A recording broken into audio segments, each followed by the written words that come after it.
பாரதிய ஜனதா கட்சி தமிழகத்திற்கு கடந்த 5 ஆண்டுகளாக செய்த துரோகங்களை பட்டியலிடுவோமா? சுதேசி மித்திரன் நேயர்களுக்கு வணக்கம். நான் உங்கள் கோகுல். கடந்த 5 ஆண்டுகளில் தமிழகத்திற்கும், தமிழக மக்களுக்கும் மத்திய பாரதிய ஜனதா அரசும், பாரதிய ஜனதா கட்சியும் எவ்வாறாக துரோகங்களை இழைத்துள்ளது என்று நாம் கட்டாயம் பார்க்க வேண்டும். தேர்தல் வருகிறது. இந்த தேர்தல் நேரத்தில் நீங்கள் வாக்களிக்க செல்லும்போது இந்த பட்டியலை நீங்கள் கண்டிப்பாக நினைவில் கொண்டு வாக்களிக்க செல்லுங்கள். நீங்கள் கண்டிப்பாக பாரதிய ஜனதா கூட்டணிக்கு வாக்களிக்க மாட்டீர்கள். முதலில் நாம் பார்க்க போவது கல்விக்கான நிதியை மத்திய அரசு தமிழகத்திற்கு குறைத்த அந்த சம்பவம். சமகிர சிக்ஷா நிதி என்ற பெயரில் அதை ஏற்றுக்கொள்ள வேண்டும்.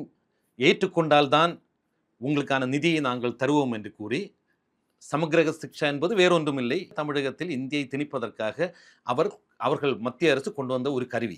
அதை நாம் ஏற்றுக்கொள்ளாத காரணத்தினால் கிட்டத்தட்ட 3000 கோடி ரூபாயை மத்திய அரசு பிடித்து வைத்துள்ளது தமிழகத்திற்கு தராமல். இந்த 3000 கோடி எதற்கு? நம் புதிய பள்ளிகளை கட்டுவதற்கும், வகுப்பறைகளை கட்டுவதற்கும், மாணவர்களின் நலனுக்காகவும் உபயோகிக்கப்பட வேண்டிய இந்த நிதியை மத்திய அரசு பிடித்து வைத்துள்ளது. இரண்டாவதாக ஜிஎஸ்டி வரி விகிதம். இந்த ஜிஎஸ்டி வரி விகிதம் மாற்றத்தினால் தமிழகத்திற்கு ஏற்பட்டுள்ளது சுமார் 13,000 கோடியிலிருந்து 15,000 கோடி வரையிலான இழப்பு. மத்திய அரசு நமக்கு தர வேண்டிய நிதியை நமக்கு தராமல் மற்ற மாநிலங்களுக்கு கொடுத்து அவர்களை வளர விட்டு வேடிக்கை பார்க்கிறது.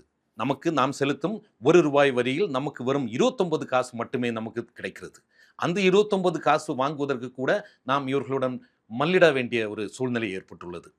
மூன்றாவதாக நீட்டை ஒழிக்க வேண்டிய கட்டாயம் இருந்து வருந்த நேரத்தில் தமிழக மாணவர்களை வஞ்சிக்கும் விதத்தில் நீட்டை கட்டாயப்படுத்தி நீட் கண்டிப்பாக எல்லாரும் எழுத வேண்டும் என்று தமிழக மாணவர்களை பாஜக வஞ்சித்துக் கொண்டிருக்கிறது. நான்காவதாக நமக்கு தர வேண்டிய நிதி குறைத்ததன் மூலமாக மெட்ரோ திட்டங்கள் எவ்வாறு பாதிக்கப்பட்டது என்பது உங்களுக்கு தெரியும். கோயம்புத்தூரில் மெட்ரோ கொண்டு வர வேண்டும் என்று தமிழக அரசு கேட்டுக்கொண்டது. ஆனால் மத்திய அரசு மறுத்துவிட்டது. ஏதேதோ காரணங்களை கூறி, நீங்கள் போட்ட பாதை சரியில்லை, நீங்கள் போட்ட ஸ்கெட்ச் சரியில்லை என்று கூறி மறுத்துவிட்டது. அடுத்தது பேரிடர் நிவாரண நிதி குறைப்பு. பேரிடர்கள் பல தமிழகத்தில் நடந்துள்ளது. பல கோடி ரூபாய்க்கான இழப்புகள் ஏற்பட்டது. மக்கள் பாதிக்கப்பட்டனர். ஆனால் தமிழக அரசு கேட்டதிலிருந்து வெறும் 17% மட்டுமே வரியை மத்திய அரசு தமிழக அரசுக்கு வழங்கியுள்ளது. அடுத்தது பிற்படுத்தப்பட்ட மக்களுக்கான நலத்திட்டங்களுக்கான வரி குறைப்பு. தமிழகத்தில் உள்ள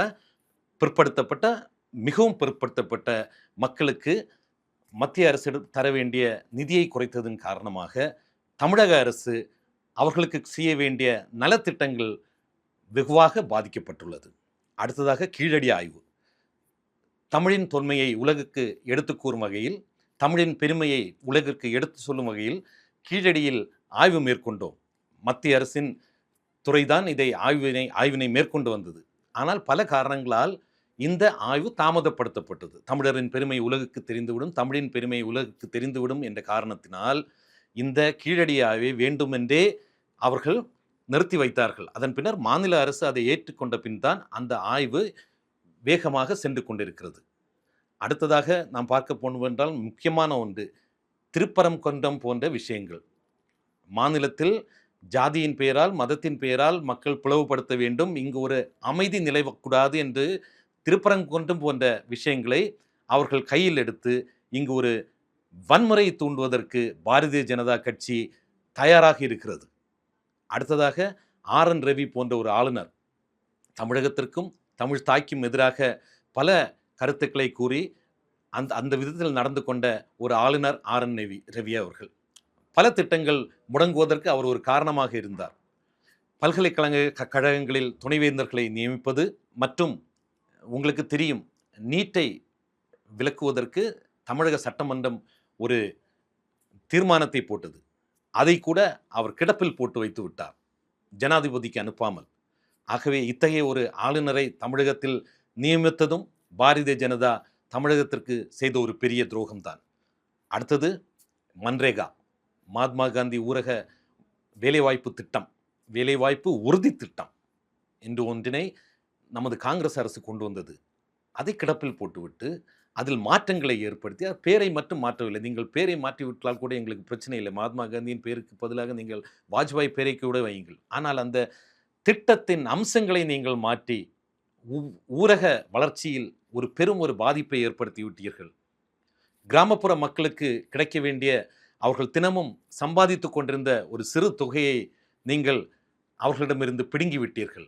இவ்வாறாக நீங்கள் தமிழக மக்களுக்கும் தமிழகத்திற்கும் ஒரு துரோகத்தை செய்து விட்டீர்கள். இவ்வாறாக பட்டியலிட்டு கொண்டே போகலாம் பாஜக தமிழகத்திற்கு செய்த துரோகங்களை. ஆனால் நீங்கள் ஞாபகத்தில் வைத்துக் கொள்ளுங்கள் இந்த சிறு குறிப்புகளை. ஜிஎஸ்டி வரி விகிதம் குறைப்பு, நீட் விலக்கவில்லை, பேரிடர் நிவாரண நிதி குறைப்பு, எஸ்சி/எஸ்டி மக்களுக்கான வரி விகிதம் குறைப்பு, திருப்பரங்குன்றம் போன்ற சம்பவங்கள், ஆர்.என். ரவி போன்றவர்களை ஆளுநராக வைத்து தமிழகத்திற்கு எதிராக செய்த சதி, இது போன்று ஒவ்வொன்றாக நீங்கள் வாக்களிக்க செல்லும் போது ஞாபகத்தில் வைத்துக் கொள்ளுங்கள். நன்றி, வணக்கம்.